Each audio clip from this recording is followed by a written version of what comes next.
গঙ্গারামপুর পুরসভার 15 নম্বর ওয়ার্ডের শিববাড়ি মিশন মোড় এলাকায় বালিবাহী ট্রাক্টরের বেপরোয়া দৌড়াতে চরম ভোগান্তিতে পড়েছেন স্থানীয় বাসিন্দারা। বিশেষ করে কয়েক হাজার ছাত্রছাত্রীর পথ নিরাপত্তা নিয়ে গভীর উদ্বেগ তৈরি হয়েছে এলাকায়। এই পরিস্থিতিতে বৃহস্পতিবার সকালে ক্ষুব্ধ বাসিন্দারা বালিবাহী ট্রাক্টর আটক করে গঙ্গারামপুর থানায় লিখিত অভিযোগ দায়ের করেন। স্থানীয়দের অভিযোগ, শিববাড়ি মিশন মোড় রোড সংলগ্ন এলাকায় প্রায় 9টি সরকারি ও বেসরকারি বিদ্যালয় রয়েছে। প্রতিদিন হাজার হাজার ছাত্রছাত্রী এই রাস্তায় যাতায়াত করলেও বালিবাহী ট্রাক্টরের বেপরোয়া চলাচল অব্যাহত রয়েছে। ফলে প্রায়শই দুর্ঘটনার আশঙ্কা তৈরি হচ্ছে, এমনকি দুর্ঘটনাও ঘটছে বলে অভিযোগ। রাজ্য সরকারের সেভ ড্রাইভ সেভ লাইফ প্রকল্প পথ নিরাপত্তা নিশ্চিত করতে চালু হলেও এই এলাকায় তার কার্যকর প্রয়োগের অভাব নিয়ে প্রশ্ন তুলেছেন বাসিন্দারা। প্রশাসনিক উদাসীনতার জেরে নাম্বার প্লেটবিহীন বালিবাহী ট্রাক্টরের সংখ্যা বাড়ছে বলে অভিযোগ উঠেছে। এছাড়া ট্রাক্টর থেকে উন্মুক্তভাবে বালি বহনের কারণে রাস্তা জুড়ে ধুলোর আস্তরণ তৈরি হয়েছে।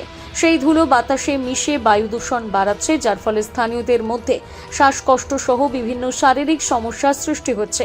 এই বিষয়ে স্থানীয় বাসিন্দা লক্ষ্মী সরকার বলেন, সমস্যা প্রতিনিয়ত এরা যেভাবে গাড়ি চালায় নিয়ন্ত্রণবিহীন, রাস্তাঘাটে বালু পড়ে লোকজনের চলাচল বা যেভাবে পরিবেশ দূষণ হচ্ছে, তাতে প্রতিটা বাড়িতে শ্বাসকষ্ট রোগের সৃষ্টি হচ্ছে।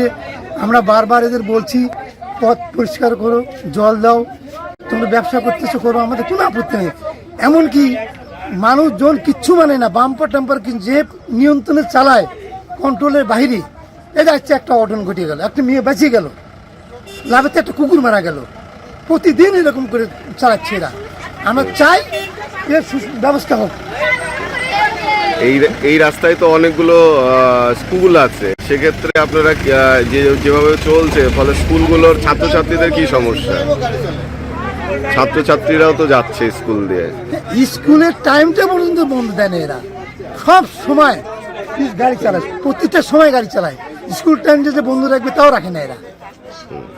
এতে এইরকম হয়ে গেছে, বলা যায় না। বিষয় স্থানীয় বাসিন্দা ভুবন সরকার জানান, আরে সমস্যা এখান দিয়ে রেগুলার ট্রাক্টর চলতেছে, স্কুল টাইম পর্যন্ত গাড়িগুলা বন্ধ রাখতেছে না। এনে আশেপাশে সব প্রতিটা রাস্তার ধার দিয়ে বাড়ি, বাচ্চা বের হচ্ছে, ওরা পায়ে বেরে কি করতেছে না।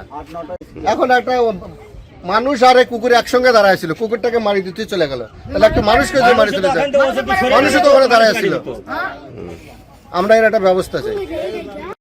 এ বিষয়ে মহকুমা পুলিশ আধিকারিক সুব্রত সরকার জানান, চলা নিয়ে একটা অ্যালিগেশনস আছে, সেই জন্য আমরা স্কুল আওয়ার্সটা বিশেষ করে ট্রাক্টর চলাচল বন্ধ রাখছি। সেই সময় যদি কেউ ট্রাক্টর চালায়, ভায়োলেট করে, তাদের বিরুদ্ধে আমরা কিন্তু আইনানুগ ব্যবস্থা নেব। কোনো নির্দেশিকা থাকছে স্যার যে এই থাকছে স্কুল আওয়ার্সে ট্রাক্টর চলবে না, বাচ্চারা সেফলি স্কুলে যাবে। স্যার টাইমটা সকাল 9টা থেকে 11টা, বিকেল 3টে থেকে 5টা। আপনারা জানেন মাঝে মাঝে আমরা রেড করি এবং এটার সম্বন্ধে যথেষ্টভাবে ওয়াকিবহল, এবং আমরা ভবিষ্যতেও রেড করবো যারা ইললিগাল মাইনিং বা কিছু করছে। গঙ্গারামপুর থেকে বিশেষ প্রতিবেদন, নিউজ টুডে।